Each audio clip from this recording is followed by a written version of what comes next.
Hi friends, I'm back here for you making another video. I'm going to be ranking least favorite Ghostface to favorite Ghostface. I'm going to be ranking them, you know, if it's two killers like Billy and Stu, I'm ranking them together, not one by one. So number 5 on my list is Roman from Scream 3. I did bump his rating up from a 4 out of 10 to a 5 out of 10 just because I liked Roman as a character. I didn't like him as Ghostface, wasn't too much of a fan of his. I didn't like how he wasn't really in the movie much, like, you know, Billy and Stu were in the movie quite frequently in Scream 1. He wasn't really in the movie a lot, and then all of a sudden he just kind of like popped up, and then before his killer reveal, Gail felt his pulse and he was dead, but then he came back and he wasn't dead. I mean, the only thing that somewhat was kind of cool to me was just the whole family ties thing about how he was Sydney's half brother. But other than that, really not too memorable for me. Not up there at all. No hate to him. Love him as a character, but as Ghostface, no. I feel like his reveal, to describe it in one word, would be very dry. Like, he revealed himself and you just kind of, even Sydney, we all just kind of stared at him for a minute. And then we were like, oh, it's Roman. Oh, okay. So that to me was just, it was stale. It was just a very stale reveal. I didn't really like that. I also really didn't like in this movie, which I'll get into my comments about Scream 3, but as a killer, I didn't like how there was one in this movie, but the rest of them had two. Didn't really like that too much. I don't know, it was just, I feel like Roman was more of like a crybaby than a killer. So overall, 5 out of 10 for Roman. Next on my list so basically second to last for favorite killer or killer duo would be Miss Loomis and Mickey. Okay, hear me out before everybody hates on me, because I know a lot of people like and defend Scream 2. Miss Loomis obviously made sense. Sydney just killed her son. Okay. Taking that kind of out of the equation, like, okay, it's obvious she'd go after Sydney. Your son was a serial killer. Your son killed lots of people that didn't do anything. He was a literal serial killer, and he was about to kill Sydney. So did you want Sydney to just stand there and take it?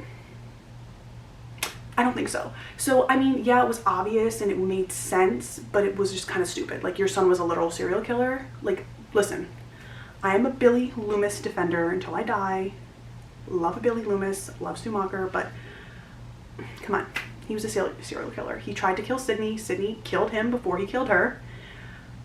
Okay, like, I mean, overall I'd give both of them together probably a 6 out of 10. Just because obviously Miss Loomis made sense. Just like Roman, I did like Mickey as a character, just not Ghostface. Just not a killer. I wasn't feeling it with him either. I mean, the reveal was a little bit better, one step up from Roman's, but I don't know, it was just kind of, still kind of dry to me. I also kind of didn't like Mickey's motive. It was almost like he was just like, okay, I want to get caught so I can blame it on the movies. So basically you're murdering innocent people and slaughtering innocent people to prove a point? Okay. Like, I think he was taking, you know, his point a little too far. You could have done other things, maybe made a PowerPoint, but you decided to go and murder innocent people. So that to me didn't jive. So overall, 6 out of 10 for Miss Loomis and Mickey. Again, I still like Mickey as a character, just not as Ghostface. Sorry. Next on the list, so my third in line from favorite to non-favorite, right smack in the middle, Jill and Charlie. I loved how ruthless Jill was, and I am counting Charlie because although Jill killed Charlie, he was still in the movie helping her. So I'm still counting him with Jill. Jill was ruthless. She was so badass. Loved it. The part in the movie where she was self-inflicting the wounds on her to make it look like she had a battle with Ghostface. Oh, amazing. I also might be a little biased because I love Emma Roberts. I think she's amazing. But Jill was just so ruthless. I loved it. And I loved her motive of, you know, she saw all the attention that Sydney was getting as a survivor, and she wanted that. She wanted fans. And then she went so far as to killing Charlie, her partner, because everybody loves a sole survivor. I think that was so sickening. Oh my God, love. And I also really liked the whole Jill being Sydney's cousin thing, because it just kind of all flowed and it made sense, and there was nothing dry about her reveal. Her reveal was cool. Her badassery was cool. Her killing Charlie was cool. She was just, oh my God, like, I loved it. Loved her motive, loved her character, loved her as Ghostface, loved her attitude. It made sense, fit into the movie perfect. No complaints about Jill, none. I would, out of 10, I would give both of them, Charlie and her together, an 8, like an 8 out of 10. Next on the list, so second to favorite of Scream killers would be Amber and Richie. I loved everything about these killers. I mean, more so Amber than Richie. I feel like Richie was more of just like a tag along, kind of like Charlie, and Amber was like the brains behind it, kind of like Jill. It was kind of giving me the same type of vibe. I would overall give both of them together a 9 out of 10 just because I loved them. They worked so good together. I loved the whole tie-in with the original of Amber moving into Stu's house and kind of getting obsessed with the killings, and meeting Richie on a subreddit, and then them kind of just wanting to continue the legacy of Stu and Billy. And I appreciated that. I loved it. I don't have any complaints about them at all. Amber was so ruthless too, just like Jill. I think the reason why Amber and Richie are above Jill and Charlie is just because Amber was just more ruthless than Jill. Absolutely insane. And I did like Richie, and I liked how, you know, Amber and Richie worked together, unlike Jill and Charlie, who she killed at the end. So I liked that a little bit more. That's why they're above them. The part in Scream 5 when Gail was like, "Oh, you killed my best friend," and Amber was like, "Yeah, and he died like a pussy." Speechless. Amazing. I got chills in the movie theater. I was like, what? And I also think as well, Amber's death versus Jill's death, I think I liked Amber's more, so again, that put them over Jill and Charlie to the number 2 spot for me. Other than that, I mean, I have no complaints, nothing negative to say about these two killers together. I think they were perfect, great, amazing, wonderful, badass. I mean, I did like Amber more than Richie, but like I said before, I'm ranking them both together, the killers, the duos.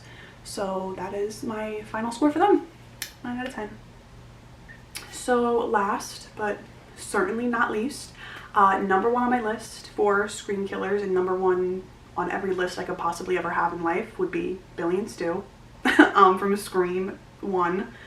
I have nothing bad, nothing negative to say about them. Them together as characters, perfect. Their chemistry together, perfect. Matthew and Skeet together just in real life, perfect. Their executions, perfect.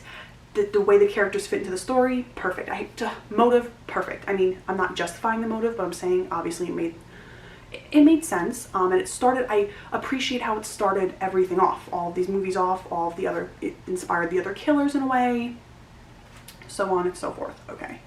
I did really love how once you first watch the movie of Scream and then you go back and you watch it again, you can almost tell how Billy and Stu are like dangling it in front of everybody's face. Kind of like, hey, we're the killers. And, you know, nobody really realizes, but Randy, I think Randy kind of does, because, you know, he knows. And I just, like, I have nothing bad to say about Billy and Stu. I think everything about them was just perfect. And I don't even mean like Skeet and Matthew. I mean as Billy and Stu as psychopaths. Oh, amazing. The flip of the switch from Billy being, you know, Sydney's loving, caring boyfriend. Oh my God, he cares about her so much. He watches The Exorcist and thinks about her, which, by the way, is kind of fucking weird. But the flip of that switch where he goes from that to I'm gonna fucking kill you, amazing. Just amazing. And Stu, I guess Stu's motive wasn't as serious as Billy's, but Stu kind of just being like, oh, I went along with it because of peer pressure, which is kind of like, it made it more of like a funny type thing in a way too. It's like, okay, you got peer pressure and are fucking murdering people. Lovely. But I mean, just them together, they're them as characters, them as actors, them as people. Oh my god, love, have nothing bad to say. 10 out of 10 for these killers. I love. So that is basically my full list of the killers. Just to recap really quick, we have 1, Billy and Stu, 2, Amber and Richie, 3, Jill and Charlie, 4, Mickey and Miss Loomis, and then last on the list is Roman. Now my bottom tier people, still love them as characters, whatever, they were still good, no hate to the actors or anything like that. Like it's just the incorporation of comparing them to the other killers, they were lower on my list. If you guys have, you know, any video ideas that you want to see, comment, let me know. If you guys want to comment your Scream killer rankings and, you know, your reasonings why, I would love to hear them, because I do love hearing other people's opinions on horror movies, killers, actors, actresses, whatever. But disclaimer once again, don't be an asshole. So as long as we can have a conversation, a normal human conversation, let's do it. But I'll leave my socials in the description below. If you guys have anything you want to share, tips, video ideas, whatever it is, definitely let me know. If not, I'll see you guys next video. Thanks for hanging out.